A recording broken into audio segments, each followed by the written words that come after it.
Togo, durant les journées de pêche, lorsque l'on se rend sur les côtes dans la zone sud-est de la région maritime et tout au long du chenal de Baga dans le bassin du Mono, on assiste à un spectacle surprenant des pêcheurs qui reviennent avec leurs pirogues chargées de poissons.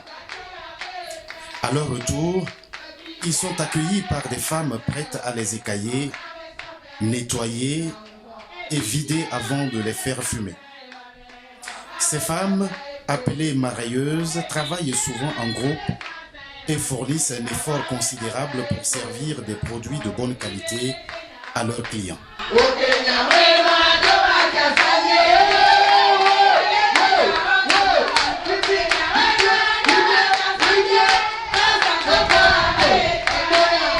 Ce travail ne se fait pas toujours dans des conditions faciles. L'espace de travail est peu aménagé et le matériel utilisé est désuet. Les marailleuses travaillent dans des conditions précaires et leur santé est souvent menacée. Pour fumer les poissons, elles utilisent des cartons, des déchets plastiques et des palétuviers comme bois de chauffe. La fumée qui s'en dégage est désagréable et contient des hydrocarbures aromatiques polycycliques identifiés par l'OMS comme source de cancer. Les statistiques sanitaires togolaises montrent que depuis quelques années, on assiste à une augmentation du nombre de cas de cancer des voies respiratoires. Parallèlement, les acteurs de la protection de l'environnement tirent la sonnette d'alarme sur la baisse de la couverture végétale des mangroves. Face à ces enjeux et dans le but de promouvoir l'économie locale, l'ONG Kosol PG apporte un soutien technique aux femmes marailleuses de la zone sud-est du Togo.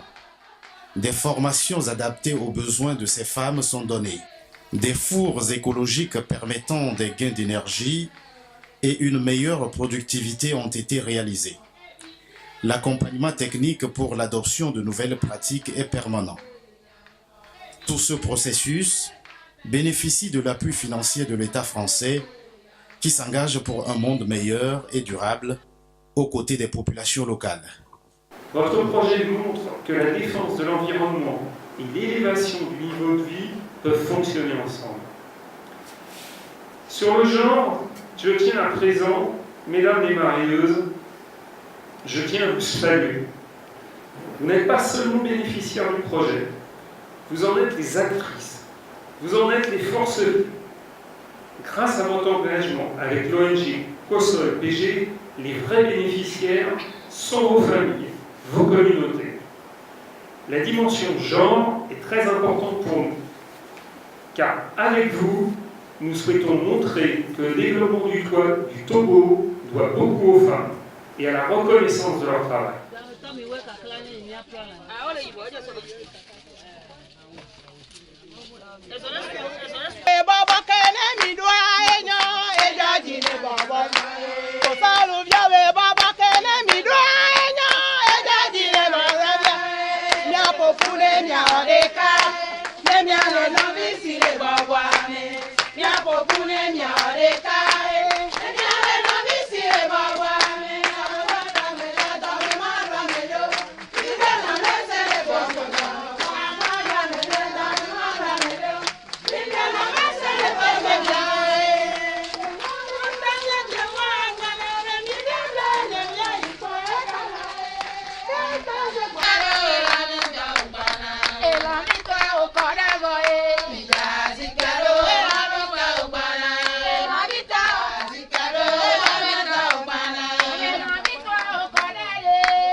Ça donne au commerce des poissons frais de rentabiliser et de pérenniser leurs activités et d'autre part lutter efficacement contre le réchauffement climatique qui est l'un des grands défis du XXIe siècle.